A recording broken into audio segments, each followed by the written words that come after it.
Hello students, स्वागत है आप सबका आज के इस वीडियो में। तो आज के इस वीडियो में हम एनसीईआरटी क्लास 10 एक्सरसाइज 3.1 के क्वेश्चन नंबर 4 के साथ आए हैं। तो इसमें हमने जो है 3 तक सॉल्व कर दिया था और 4 क्वेश्चन का आंसर हमें बचा था। तो देखिए, इसमें आपको बताना है कि जो आपको given pair of linear equation दिए गए हैं वो कंसिस्टेंट है या इनकंसिस्टेंट है। अगर कंसिस्टेंट है तो आपको ग्राफिकल मेथड से सॉल्यूशन करने हैं। अगर इनकंसिस्टेंट है तो आपको सिंपल जो है लिख देना है कि इनकंसिस्टेंट है। तो कंसिस्टेंट कब होता है, इनकंसिस्टेंट कब होता है, ये सारी जानकारी मैंने आपको जो है क्वेश्चन नंबर 1 से बताते आ रहे हैं।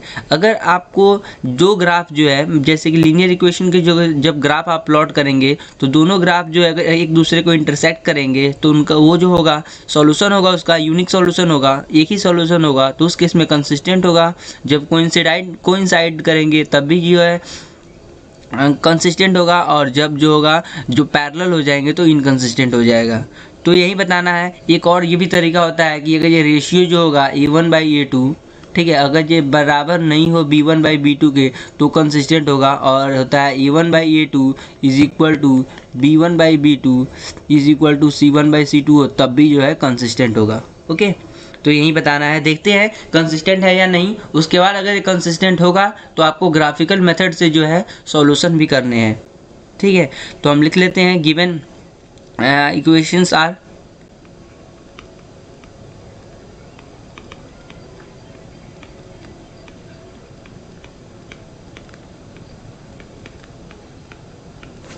कौन कौन से इक्वेशन दिए गए हैं। एक दिया हुआ है 2x minus 2y minus 2 is equal to 0 and 4x minus 4y minus 5 is equal to 0। तो ये जो होगा इनकंसिस्टेंट होगा, मुझे दिख गया है। तो इसको क्या करना है, ऑन कंपेयरिंग दीज इक्वेशंस या on comparing these linear equations with general expression. तो जनरल एक्सप्रेशन क्या होता है, a1x plus b1y plus c1 is equal to 0 and a2x plus b2y plus c2 is equal to 0। इससे compare किया जाएगा तो we get, तो हमें क्या मिलेगा,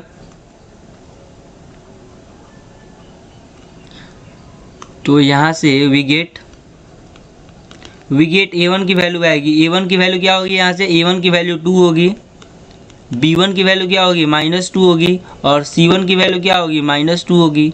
वैसे ही a2 is equal to a2 की वैल्यू कितनी होगी 4 होगी, और b2 की वैल्यू कितनी होगी -4 होगी, और c2 की वैल्यू कितनी होगी -5 होगा।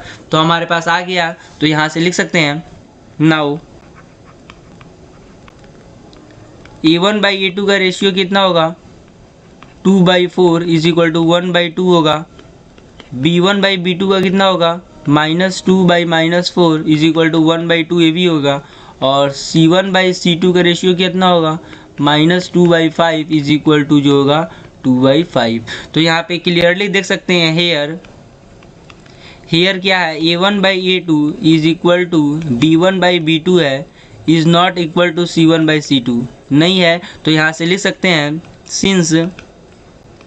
सिंस ये होगा a1/a2 is equal to b1/b2 is equal not equal to c1/c2 है। तो यहाँ से क्या हो जाएगा, हम लिख सकते हैं द